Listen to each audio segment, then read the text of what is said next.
So guys, we are back again. Hold up. So today is yung second floor. Umanga ako, super ganda.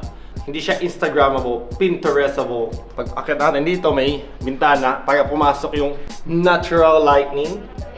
All natural. So makikita nyo dito pag gabi guys. Okay?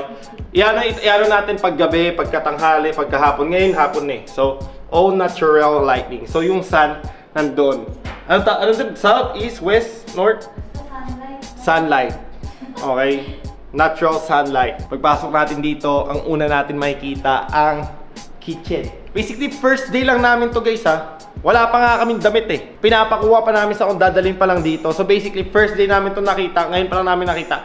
Binavlog ko na. So, eto naman. Lagayan ng mga libro. Si ate dyan nakaano yan. So, ang ganda. Pinterestable. Humble beginning. Humble beginning lang tayo guys. Toshiba, thank you so much. Joke lang, di kayo sponsor. Okay. Lalagyan ng tubig, water dispenser. Ito, alam ko, plastic to, hindi to legit. Sabi ko, ate Jen, bawal legit na halaman. Please, mamamatay. There we go. Tapos ito yung ref namin, which is, like I said, kakadating lang namin. Alos pang laman. Ay, well, meron tubig. Tapos ito naman guys, yung bodega namin, which is nandito na yung mga solar panels. So, if ever na mag-brand out, may kuryente pa rin kami! Solar panel, tapos may server din tayo dito for the internet. So, kahit tatlong internet, isasalpak sa lahat yan. Tatlo sabay-sabay yon. Pag if ever namatay isa, may dalawa pa rin akong reserve. Pag namatay yung dalawa, may isa pa rin akong reserve. Pag namatay yung tatlo, abay pucha na yan. Kupal na si Globe PLDT, pati Converge, no? Dirty kitchen, guys, dirty kitchen. There you go. Dirty kitchen dito. So, kinukuha pa lang yung washing machine. Galing doon sa condo, dadalhin dito, lalagay doon sa baba. Tapos dito yung lutuan. Hindi ko alam ba't may dirty kitchen eh. Pag mas gusto kong gamitin doon, no? Pag magamit kisa dirty kitchen pa, gamitin na yun. Yan lang din naman eh. Ito pala, siya naging ate dyan din. I mean, ako gumastos, siya ate dyan nag-design. Tapos ito din, ganda. I like it, I love it. Ito, may CCTV para sa magna ko yan, hindi para sa anak ko yan. Pag makulit. So, ito, painting. I love art, man. Joke lang, hindi wala ako naintindihan sa art. Banyo guys, banyo. Okay. Baka may umiiat pa dito. Yan, there you go. So, super simple lang guys, super simple. Ano yun?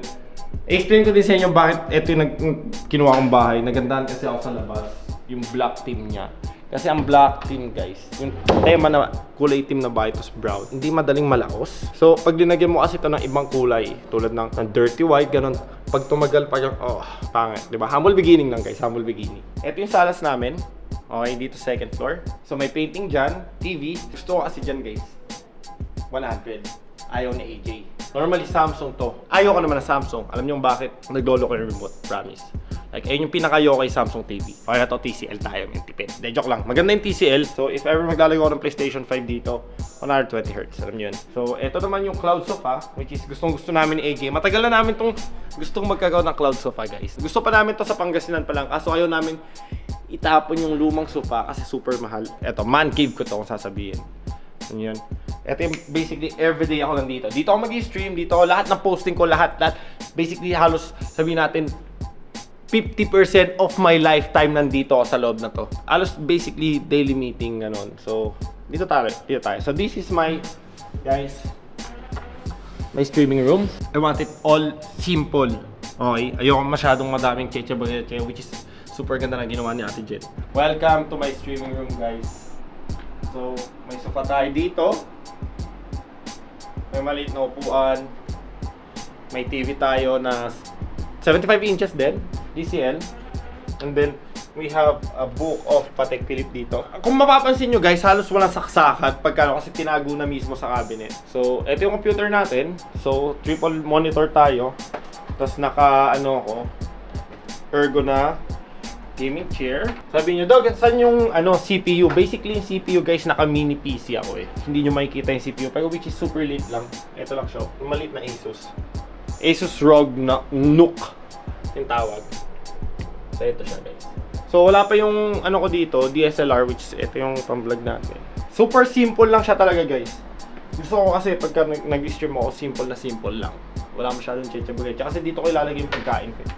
Halos, like I said, halos madalas ako dito. Pag nanonood ako anime, kumakain dito yung pagkain ko. Amen. Or, nalagay dyan, dito yung pagkain. nanonood ako sa TV.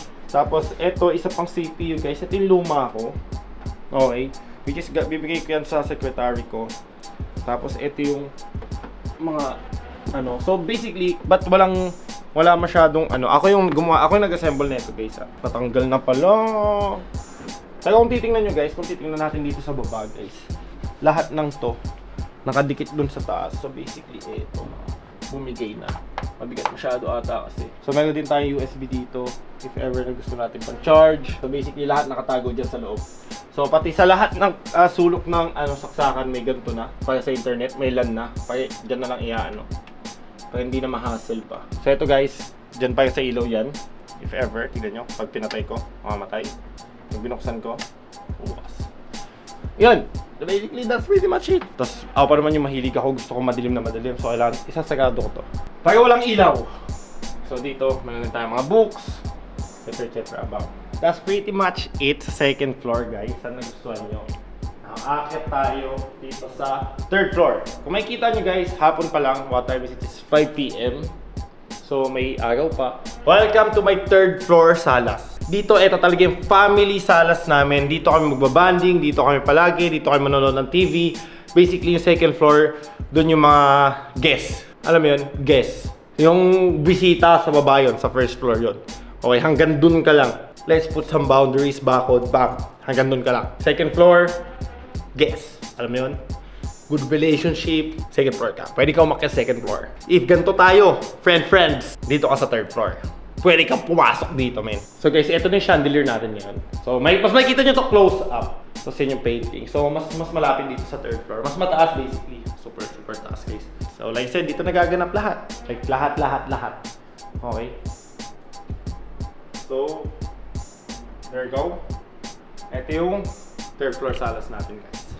So, minimalist yung sofa. So, ganito, pag if ever nanonood kami na, ako, na movie, lagi, ako nakakatulog ng ganito. Si AJ, nakapatong yung ulo niya dito.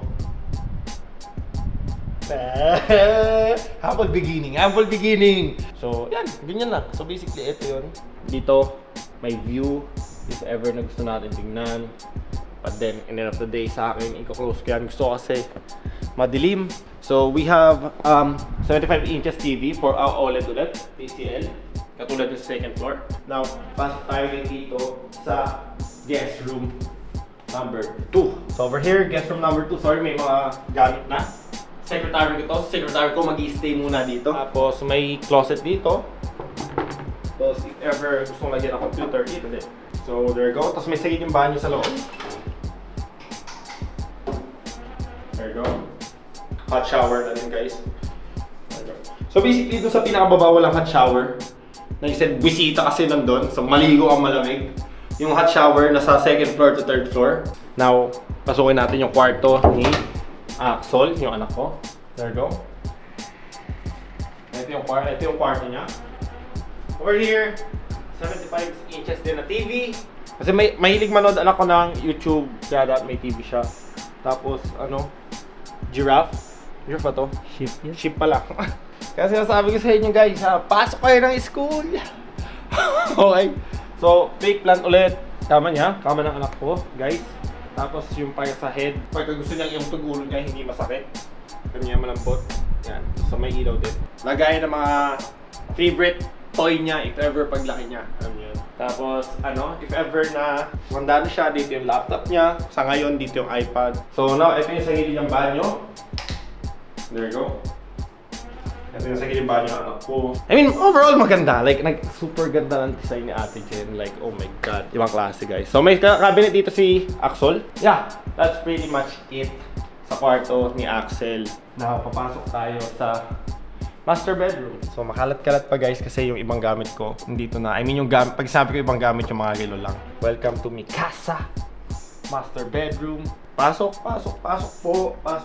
So, first thing first, kung makikita nyo, dito yung mga watches natin. I mean, wala nang watches. Bakit? Ninipas lang sila dito. Pero, eto, dito pa yung favorite collection ko. There you go. So, eto, discontinue na to. Isa sa pinaka-favorite ko yan. Tapos, eto yung relo ni Al James. Binili ko kay Boss Franz. So, Si super idol na idol ko si si Al James, guys. For keeps to, men. Hindi ko yan, if ever magipit man ako, hindi ko yan bebenta. Never in a million. My favorite Rolex of all time. So, green dial, Jubilee, fluted bezel no? Oh my god, Tagalog na Tagalog no? Tapos, same lang, kaso 36mm. Makita nyo, brand new pa, hindi pa nagagamit, may mga ano pa. There you go. So, this is my green collection. Okay, green dial collection. Ilalagay ko na lang yan sa cabinet namin mamaya dyan. Pero overall, there you go. So, ito guys, yung ginigalo din to sa akin ni Ate Jet, yung nag-design ng bahay. Normally, nandyan na lahat ng relo ko, pero binigay niya to sa akin. Dog, sa ito regalo ko sa inyo. Sabi ko, oh shit. Ibig sabihin, bibili pa ako madami relo. So ito guys, so basically, ang kinagandahan dito, sa ginigalo sa akin ni Ate Jen na lagay ng watch is, hand sensor siya, umiilaw siya pag ginanon mo. Pag ginanon mo, mamatay siya. So, there you go. So makikita natin dito yung mga relo natin. Buksan natin. My favorite, ito yung dahilan, but blue na Lambo guys. Kasi pa-partner ko dito si Lambo. Okay. Lamborghini. I said, hekam lang yun guys. There you go. And then we have a Rolex over here. Kulay blue din yung dial. Another Rolex na fluted blue dial. Okay. Kung makikita nyo, yung dial niya, blue siya kaso pag ginanon nyo para may guhit-guhit. Tapos ito fluted bezel. Tapos we have the Batgirl over here. GMT. Ito yung pinakagusto kong JMT eh. Like, honesty no offense yung iba gusto si Pepsi, good for you guys, gusto niyo si Pepsi, pero ito gusto ko yung kulay niya na ito. We have a Seiko din, Snoopy, okay? So, leather siya, may tag pa. And then, we have the Tissot PRX na blue dial din, guys. Tapos, meron tayong Tudor, isa lang yung Tudor natin eh. Basically, ito na yung pinakagusto ko sa Tudor eh, yung pink dial. Tapos, meron tayo dito Rolex na Wimbledon two-tone. Hindi ko to ginagamit guys, hindi ko to ginagamit. Alam yung bakit? Ayoko yung kulay na gold. Man, like, hindi ko alam ba't ko binili. Like, isa din sa pinaka-favorite ko sa Rolex. Red Grapes. Okay. Na-OP. So, sure ko, tinatanong nyo, Dog, saan yung green dial mo na binili mo kay Hive? Ganon. Ginigalo ko na siya kay Boss King, guys. Ng birthday ni Boss King. Ito din, isa sa pinaka-gusto ko, guys, na Rolex 36mm. May mga puno, palm tree dial. Tapos dito yung AP natin, Royal Oak. Pili natin to kay Fahrenheit. There you go. And then we have the Rose Gold green dial. Super ganda guys, super ganda. Pero I think mas maganda, nagagandahan pa rin ako dun sa date just na green dial. Pero ang dami to guys, super ganda. Ang bigat lang kasi, mabigat. And then last but not the least, the Choco Dial, Rose Gold. So basically, binili ko to kasi hirap akong makahanap nito. So ngayon nahanap ko to pag gusto ko na tong i-dispose. Gusto ko na to ibenta. Itong chocolate dial ko guys. Honesty. Hindi ako ganun ka-attracted sa kanya. Napilitan ako kasi hirap akong makahanap nito. At overall, I mean, it's a good watch. Ano yun? Dito wala pang laman. Basically kay AJ itong side na to. Hindi ko alam kung nilalagay nyo dyan. So patay na natin. There you go. Napaka-angas. Thank you, Ate Jen. Maraming salamat. Sana wag ka muna kunin ni Lord. So, ito naman yung computer ni AJ, guys. So, we have here her ergonomic gaming chair. Tapos, ito guys, kigalo din to sa amin ni Ate Jen. Angas. Tapos, in the same time, speaker siya. Okay, so over here, guys, kung titingin nyo, parang siyang bato. Pero hindi, parang bato nga eh. Na cartoon, hindi ko alam. So, angas, guys. Gusto ko to. Nung una, sabi ni Ate Jen, so, Sir Dog, sabi ko, ang ganda eh, nagagandahan ako na hindi ko alam eh. Parang, ayoko siya na gusto ko siya. Sabi niya, pero maganda daw talaga. Aesthetic daw talaga, aesthetic. So, sabi ko, sige, lagay natin. Ito yung kama namin. So, king size, by king size. Kung pwede pa mas malaki pa, yung pipiliin ko talaga kasi Axel pag natutulog guys. Pag ganun kami, siya pag ganun matulog. Kasi AJ din, to siya, naka-straight pag ganun. Ano yun? Hirap guys. Hirap magkaanak. Sabi ko sa inyo, min. Pero masaya. Masaya na mahirap. So, another thing. Halaman ulit. Super ganda. And then, our walk-in closet. There you go. Vanity ni AJ. Okay. Tapos, cabinet. Lahat-lahat. And then, ito yung aming master bathroom. There you go.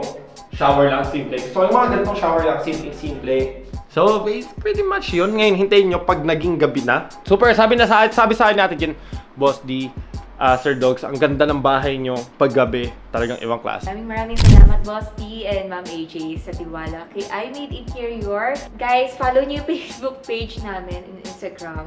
So, follow niyo I Made Interior Facebook page, and sa Instagram, I Made Interior Decor. And we have email, imadeinteriordecor@gmail.com.